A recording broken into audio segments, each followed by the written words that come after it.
Isang magandang araw na naman sa inyo mga kaibigan. Tayo magluluto na naman ng ating ulam. Ari mabilisan lamang. Ari nga ito yung ating gagamitin ngayon. Ari sa amin, yung tawag din ay kabayag. Hindi ko lang alam sa ibang lugar kung ano ang tawag din eh. Ari hiniwa ko lang ng papagayan. Ari na may madaling maluto. Ari ati igisa laang.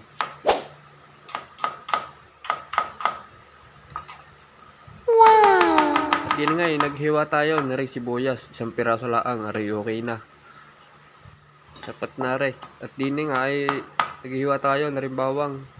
Pero may konti lang ating lulutuin. Kaya konti lang din ang ating kailangan. Nalalagyan ko rin nga ako pala ng luya pag ako'y nagluluto ng gulay para naman may kakaibang lasa. Rin nga ako ay kamatis. Isang piraso lang ang aking ginamit. Konti lang naman yung ating lulutuin. At din nga ay ako'y nagpainit na rin kawali.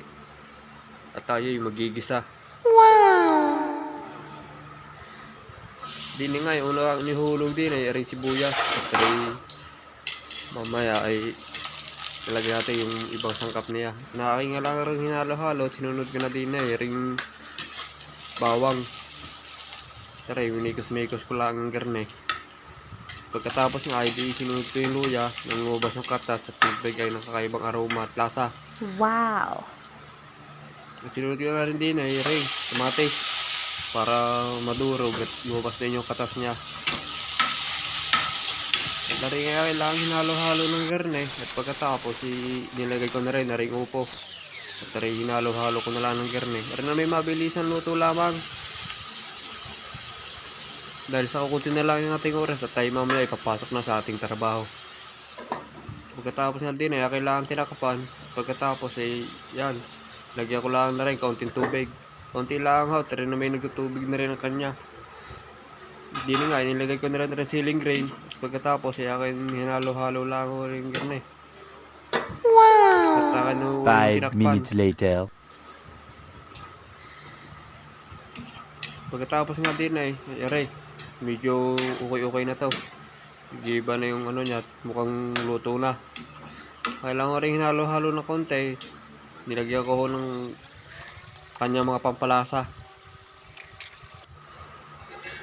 Pagkatapos nga ho din ay reakin na isasalin sa alagayan at ako'y prito pa ng daing sa partner na rin aring gulay. Oh my God! Wow! Konti lang naman yan, ako lang naman nakakain. Gawa ng aking mga katrabaho, ng aking mga kasama sa bahay. Hindi na sa trabaho na, mamaya ng gabi ang uwi nila. Hindi nga, pinrito na yung partner ng ating gulay, daing. Piprito lang natin na rin mabilisan at puti na nga lang ng ating oras at tayo papasok na sa ating trabaho. Sino nga arin na yung pangalawang daing na ating piprito. Bali, 4 na piraso po rin daing natin na nabili kaya atin na ipiprito. Nice.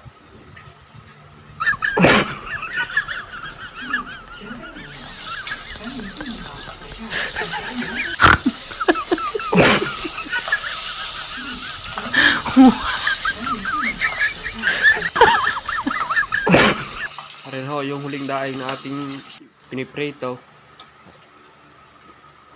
Yan, narehoy okay na. Kung yung nagustuhan na rin video nga rin, paki-like and share naman po and follow sa ating page.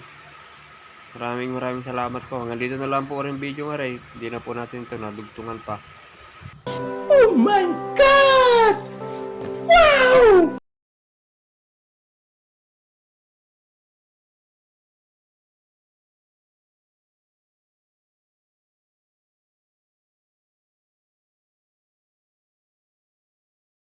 Many months later.